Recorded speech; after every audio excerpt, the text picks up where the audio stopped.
Hey everybody, welcome to hopefully one of many more CanJS trainings. This week I'm going to go through what I think is one of the most confusing parts of using 3.0 for people, and that's CanSet and getting the real-time behavior to work. Someone just recently asked in the forums a few questions about this. We just added some better warnings to let people know when these kind of problems are going to come up. That'll probably roll out in the next big release of CanJS, but you can use it if you update Can Connect right now to, like, I think 3.0.12 or something. But mostly we're just going to talk about the real time and the common problems that you might see and how to address them.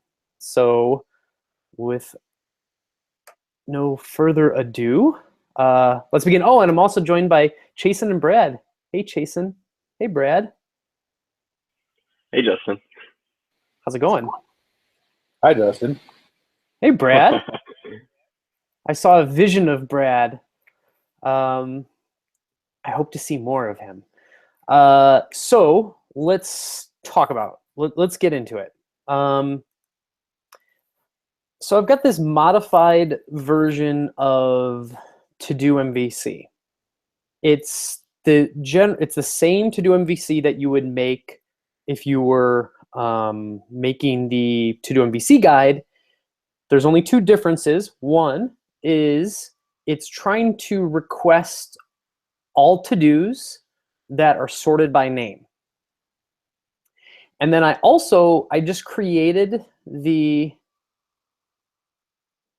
connection without the algebra that the To-Do MVC guide asks you to make. Now, a common problem people will see, so it lists, hey, the application works at first glance. Hey, we got a list of the to-dos from our fixture, and they come sorted because we asked it to be sorted. So our server is sending back a nice sorted response of to-dos. But what happens, and this is what people have been finding and then being like, what the hell is going on, is let's say I changed understand can set. I'm going to modify it to understand can set, understand can set, and I'm going to hit enter, and then it just disappeared. If I change the to-dos, they're just disappearing. If I try to create a to-do, it doesn't show up in this list. Okay, what's going on? The important thing to understand about how Can Connect with CanSet works is that the parameters that you pass here, let me zoom in a little bit. The parameters that you pass to getList, those represent a set, right? And CanSet is its whole job is to make sense of these parameters, and add all of this fun behavior as a result of that. So sort name, and we can just think about some other sets here. So you think about like sort name. Well, that might represent give me the set of all to-dos on the server sorted by name. I could say also maybe I want complete. Maybe I only want the completed to-do, so I could do true. Maybe there's some pagination, so give me all complete that are true, sorted by name, starting with the second item, and get me through the fourth item, right? This is a set. And what CanSet does is, given this kind of information, it tries to know, like, hey, if you have a particular to-do, does it belong in this set? The default behavior for CanSet is to assume that every single parameter that's passed represents a filter, like a where clause in a database. So if it sees a to-do like, let me zoom in here a little bit more. So if this were our set, these were our params that we were passing to getList, a to-do like this, if this were to do and I had complete true, it would think that it doesn't belong in this set by default because, well, it doesn't have a sort property, and its sort property is not name, and it doesn't have a start property and doesn't have an end property. So this is why the real-time behavior of CanJS is basically given a set, is basically trying to manage the items that belong in that set. So it's listening for when items are created, destroyed, updated, and then updating all of the lists based upon the set, the parameters that were used to load that set. So this hopefully explains why when I change learn CanJS, well, I'm just causing an update. So I'm just changing learn CanJS. I'm causing an update. So now it's learn CanJS A. And what happens is it might be learn CanJS A. And that set that we passed to getList really just looks like sort name. It's going to check, hey, does this now have a sort property that's name? And it's just removing it.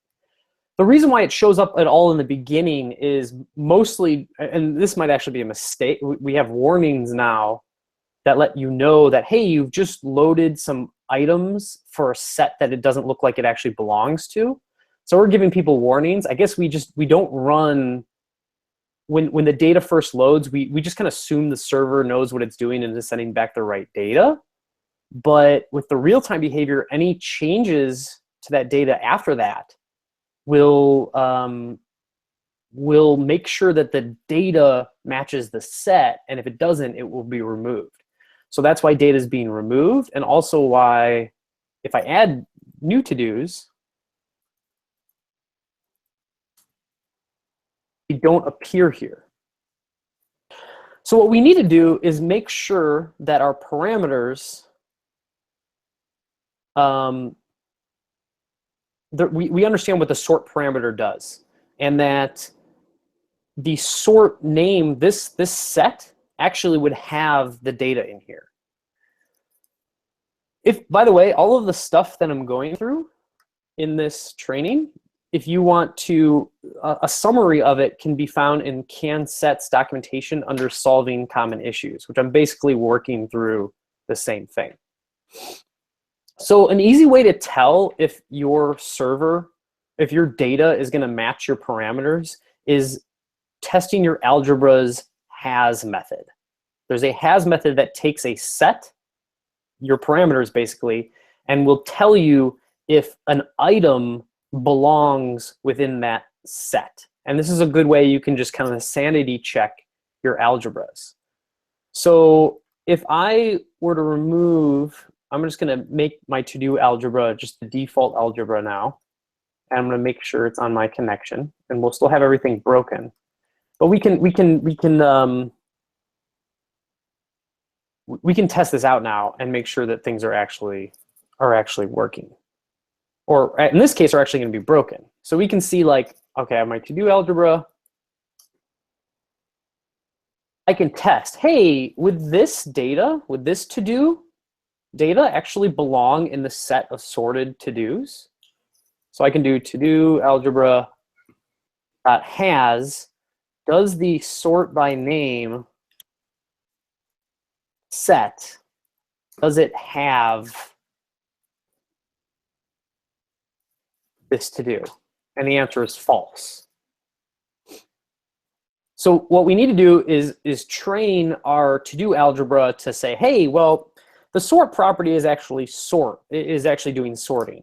So CanSet comes with a bunch of kind of pre-made behaviors, if you will, things that you can use to train your algebra so it knows what that property means and its behavior. So we're basically saying the sort property does sorting. And with that, if I try this again, now we get true. So this is really the step that I wanted to talk about. The big thing is when you are setting up a CanJS application, if you want all of the automatic real-time behavior, and the real-time is not used for, I should say that the real-time behavior of CanConnect is not actually just for real-time server-side push applications. Once you have the real-time behavior, it's used for it does a whole bunch of stuff. This is not, to do MVC is not a real-time application, but this real-time behavior can do things like if I change this to do to start with the A, right, alphabetically very high, and I save it, it'll automatically move it to its correct position. When a new to-do is created, I'll just say ZTED, it can see, hey, anytime a to-do is created, we're going to try to put it in any set that it belongs to. And since we loaded the set of all to-dos that are just sorted, we just saw a new to-do was created, and we're going to put it in the right spot. So it also handles deletes. So if we delete a to-do, it'll remove that to-do. So this is really, really powerful, the to-do algebra.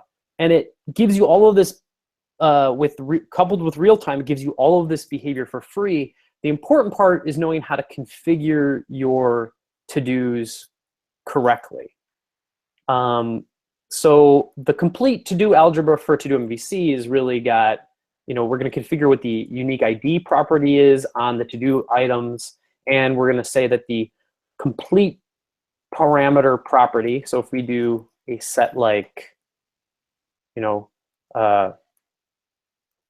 complete true, that we can only really have complete true or false here, and what that does is it can make certain optimizations happen. Complete true isn't super useful for to-do MVC, but basically modeling this so the application has an understanding of the parameters used for your server is really the name of the game. And the checks that I did, this is almost good for your tests. You can almost write this in your model tests, this same kind of thing, just to make sure, hey, my algebra actually works. It understands that sort name, this would belong in sort name. And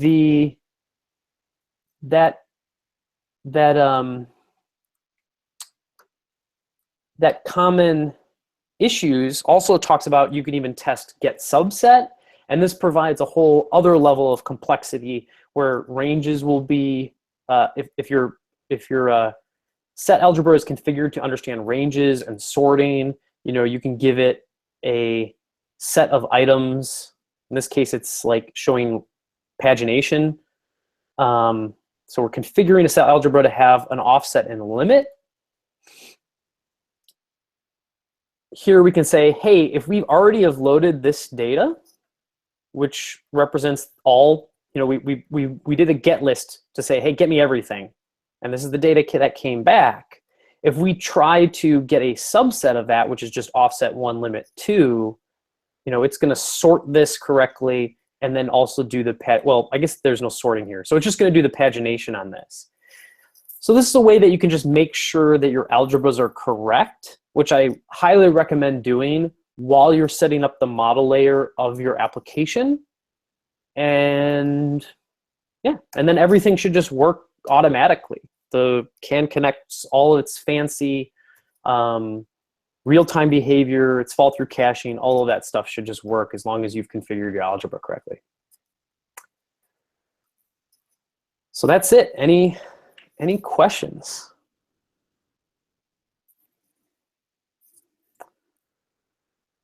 Cool. Well, with that, I actually just thought of one. Sorry. Okay. Yeah.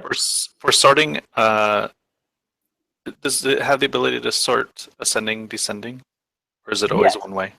No, the default the default behavior does have that ability, and you can provide the sort like behavior your own rules for how it should act. Sweet. So it's not using like the can list sort plugin that we had before? No, that's an independent thing. Sweet. Okay. So how would you configure custom behavior on how you would want it to sort? Could you show that real quick? Yeah. So so you can provide, you provided the sortable property name, and then you can provide it the you provide it a sortable function that would configure everything. So if I create an algebra, I would set that prop that sort, and this is going to get the, so let's say my sortable was sort by or something, instead of, that's a property name. This is going to give you the sortable property value and 2 items, and you return just like you would a normal sort function, like -1 or 1, based on what the value would be here. So like sort by prop, that means the sort by prop value might be something like name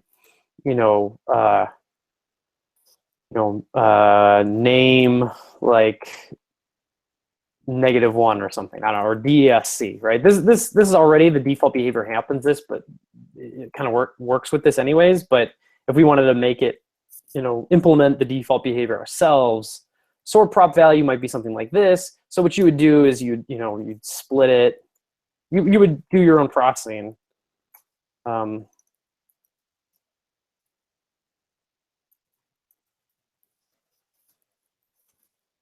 Split it, and then these items would be your different. This would be your different items. So one might be something like this, and the other might be, a different.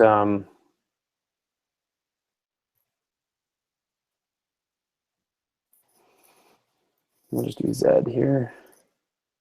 Okay, so might be 2 different to-dos that you need to sort, and you need to return -1 or 1. What you would do probably is something like prop 1 equals item 1 parts 0. You would read the values that you were going to sort. This is really the value of the prop.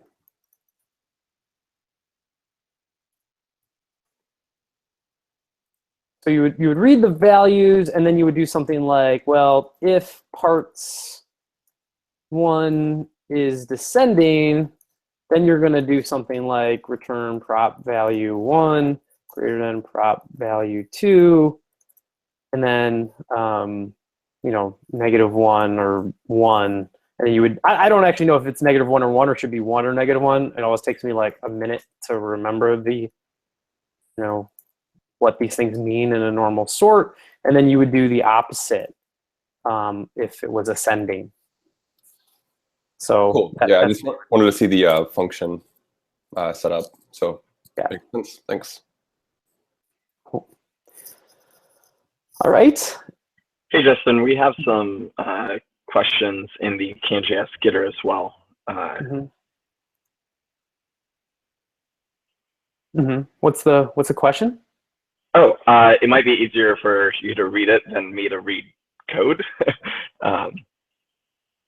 But the first one is, how would set algebra accomplish the equivalent of like a db.todos.find, and then an object with an updated, essentially since the last update time. I don't know if you can bring up the Gitter, it'll make more sense. Yeah, so I think that's going to be a, I can do that next week. The making, you basically can define your own, the short answer to show that example is relatively complex. The short answer to where to start finding the right direction for that is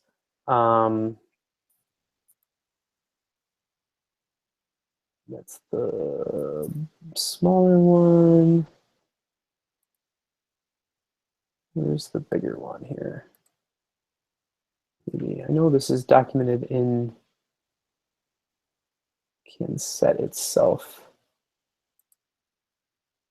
Set compares, where's the bigger one? Oh, here it is.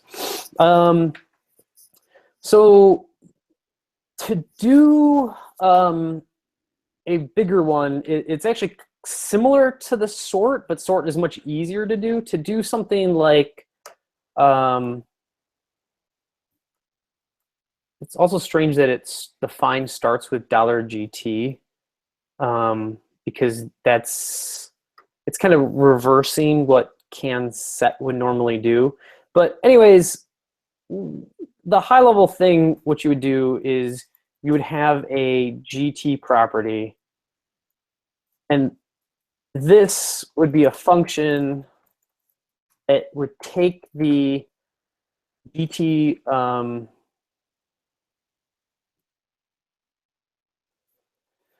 so if you had two sets, right? So the idea is you would have two sets. You'd have something like that. Presumably this wouldn't be a date. Like, it can't really be a date. You have to, because the idea is these things should be serialized already. I mean, it might be possible to make it a date, but generally speaking, you want it things that are like going directly to the server. So you might have like GT greater than that, and maybe you had like a LT, something like that. And what this would do is A value would be this, B value would be this, A would be this whole set, B would be this whole set. The property is already going to be GT, and your algebra is like the algebra that you've configured anyways. And what this needs to do is it needs to return an object with a union, intersection, difference, and potentially count. So the union of these things, presumably, well, especially if it was less than, greater than, equal or something, the union for this would probably be nothing because it would be everything. The intersection, there would be no intersection here. There would be no set difference either. So it would mostly just be returning the union of, well, a union would just be an empty object and everything else would be null, I think. This is like an issue that should just be created, and then at some other point I will have to show people how to build these things, because it is complex. And the best way to really right now, the best guide would be is really to look into how these other helpers work.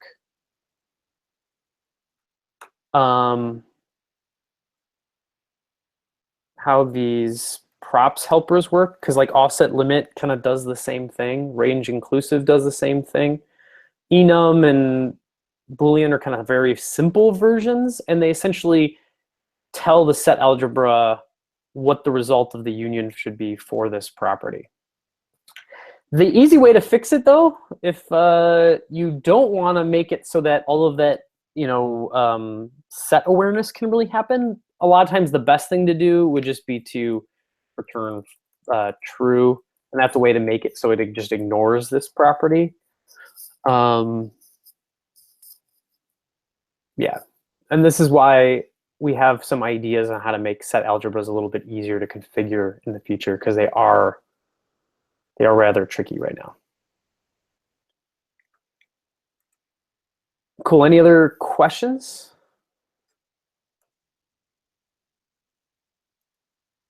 Did I lose everybody? I found you. Nope, we're good. Okay. Yeah, well, yeah, I would say ask in the forums how to do that stuff. And it's kind of a case by case, because complex params are, every server is different. So it's tricky to do some complex stuff. That's why I would just say either spend a lot of time figuring out, or wait for us to make CanSet a little bit easier to configure, or just do the ignore false and just forego some of the special behaviors of can connect. Or rewrite your server so it has more sane default parameters. That's It's another that option. easy. Yeah. Yeah. Cool. All right. Hopefully that was helpful. Cool. Thanks, Until Justin. next week. Yep. Yeah. Thanks, Have a good Justin. one. All right. Bye. Bye.